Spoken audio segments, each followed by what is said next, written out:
Sahabat GKI Klasik Solo, mari bersama berdoa sebelum merenungkan firman Tuhan. Tuhan, pada saat teduh ini, tolonglah kami untuk mengerti firman-Mu, supaya firman-Mu itu memberi kami kekuatan dan keberanian untuk menjalani kehidupan ini. Amin.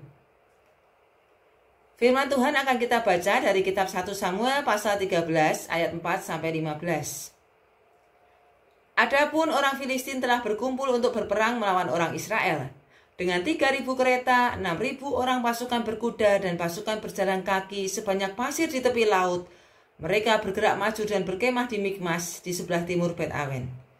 Ketika dilihat orang-orang Israel bahwa mereka terjepit sebab rakyat memang terdesak, maka larilah rakyat bersembunyi di gua, keluk batu, bukit batu, liang batu, dan perigi. Malah ada orang Ibrani yang menyeberangi arungan sungai Yordan menuju tanah Gad dan Gilead, sedang Saul masih di Gilgal dan seluruh rakyat mengikutinya dengan gemetar. Ia menunggu 7 hari lamanya sampai waktu yang ditentukan Samuel.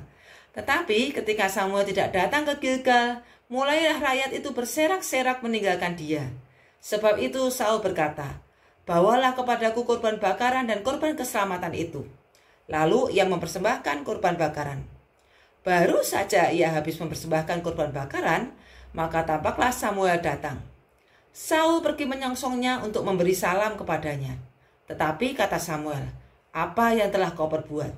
Jawab Saul, "Karena aku melihat rakyat itu berserak-serak meninggalkan aku, dan engkau tidak datang pada waktu yang telah ditentukan. Padahal orang Filistin telah berkumpul di Mikmas. Maka pikirku, sebentar lagi orang Filistin akan menyerang aku di Gilgal. Padahal aku belum memohonkan belas kasihan Tuhan. Sebab itu aku memberanikan diri lalu mempersembahkan korban bakaran." Kata Samuel kepada Saul, "Perbuatanmu itu bodoh. Engkau tidak mengikuti perintah Tuhan Allahmu yang diperintahkannya kepadamu. Sebab sedianya Tuhan mengokohkan kerajaanmu atas orang Israel untuk selama-lamanya. Tetapi sekarang kerajaanmu tidak akan tetap. Tuhan telah memilih seorang yang berkenan di hatinya, dan Tuhan telah menunjuk dia menjadi raja atas umatnya, karena engkau tidak mengikuti apa yang diperintahkan Tuhan kepadamu."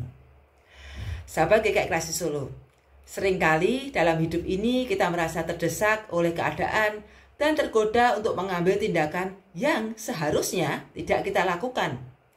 Ketidaksabaran seringkali membawa kita kepada keputusan yang berakibat buruk. Dalam teks hari ini, kita belajar dari Raja Saul yang tidak sabar menunggu Nabi Samuel dan akhirnya melanggar perintah Tuhan dan kehilangan berkat yang seharusnya dia terima. Pada waktu itu, bangsa Israel sedang berada dalam situasi yang sulit. Orang Filistin datang dengan pasukan yang besar, persenjataan yang lengkap, kereta kuda yang banyak, pasukan berjalan kaki yang banyak, yang jauh lebih kuat daripada pasukan Israel. Melihat rakyatnya ketakutan dan tercerai-berai, Saul merasa harus segera bertindak. Dia menunggu Samuel memang, tetapi ketika dilihatnya Samuel tidak segera datang, dia semakin panik. Lalu inisiatif sendiri dengan mempersembahkan korban bakaran. Padahal persembahan korban bakaran hanya boleh dilakukan oleh seorang nabi ataupun imam. Ketika Samuel akhirnya datang, ia menegur Saul dan menyampaikan hukuman Tuhan. Karena ketidaksabarannya, kerajaan Saul tidak akan bertahan lama, dan Tuhan sudah memilih orang lain yang lebih setia kepadanya. Nah, sahabat GKI Klasik Solo, ada beberapa pelajaran yang penting yang bisa kita petik dari kesalahan Saul. Yang pertama, ketidaksabaran menghasilkan keputusan yang tidak bijaksana. Saul bertindak berdasarkan ketakutan dan tekanan situasi, bukan berdasarkan iman kepada Tuhan. Nah, ini juga sering terjadi dalam kehidupan sehari-hari. Misalnya, contohnya seorang mahasiswa yang tidak sabar menyelesaikan skripsinya, lalu akhirnya memilih jalan pintas dengan menyogok agar diluluskan misalnya. Nah, padahal skripsinya itu mungkin hanya plagiat atau mencontek karya orang lain, atau sebenarnya belum memenuhi standar secara akademis. Nah, akhirnya justru ini akan merugikan dirinya sendiri saat wawancara kerja nanti misalnya, karena dia tidak bisa menunjukkan kemampuan yang sesuai dia diharapkan oleh tempat di mana dia melamar kerja. Yang kedua, ketidaksabaran bisa membuat kita melanggar kehendak Tuhan. Apa yang dilakukan Saul tampaknya masuk akal karena situasinya sedang terjepit. Tetapi itu tetap merupakan pelanggaran terhadap ketetapan Tuhan. Karena Samuel sudah berjanji, dia akan datang dan pasti dia akan datang. Hanya Saul sendiri yang tidak sabar lalu melanggar perintah Tuhan. Contoh dalam kehidupan kita sehari-hari, seorang yang tidak sabar dalam menanti pasangan hidup misalnya, yang sebenarnya dia akan mendapatkan jodoh yang sesuai kehendak Tuhan, tetapi karena dia tidak sabar, dia tergesa-gesa menikah tanpa doa dan pertimbangan yang matang. Pada akhirnya berujung pada pernikahan yang penuh masalah. Nah, ini banyak terjadi dalam kehidupan kita sehari-hari. Yang ketiga, ketidaksabaran bisa menghalangi rencana Tuhan dalam kehidupan kita. Karena ketidaksabarannya, Saul kehilangan kesempatan untuk memimpin kerajaan Israel lebih lama. Karena Tuhan mencari orang yang lebih setia kepadanya, yaitu Daud. Nah, contoh dalam kehidupan sehari-hari, misalkan seorang pekerja yang memilih keluar dari pekerjaannya karena konflik dengan temannya atau mungkin merasa tidak dihargai.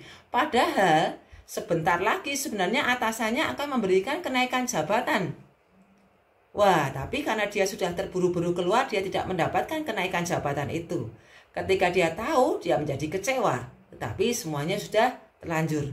Jika dia bersabar sedikit lagi saja, maka sebenarnya dia bisa mendapatkan posisi yang lebih baik di dalam pekerjaannya. Sahabat GKI Klasik Solo, kisah Saul mengajarkan pada kita bahwa ketidaksabaran bisa membawa dampak yang sangat besar dalam kehidupan kita, bahkan merugikan kita. Dalam kehidupan kita sehari-hari, memang kita sering menghadapi situasi yang menguji kesabaran kita. Ketika kita menunggu jawaban doa, kita menanti janji Tuhan, atau kita menghadapi situasi yang penuh tantangan atau tekanan yang tampaknya kok tidak segera selesai gitu. Tetapi Tuhan ingin kita belajar percaya dan taat kepadanya. Jangan biarkan ketidaksabaran membuat kita melangkah di luar kehendak Tuhan. Kita menjadi tergesa-gesa dan mengambil keputusan yang tidak bijaksana. Tetaplah percaya bahwa waktu Tuhan itu selalu waktu yang terbaik dan rencananya itu sempurna. Mari tetap setia menanti janji Tuhan tanpa tergesa-gesa mengambil keputusan yang akhirnya membawa kita tidak menjalani apa yang sesuai dengan kehendak Tuhan. Amin.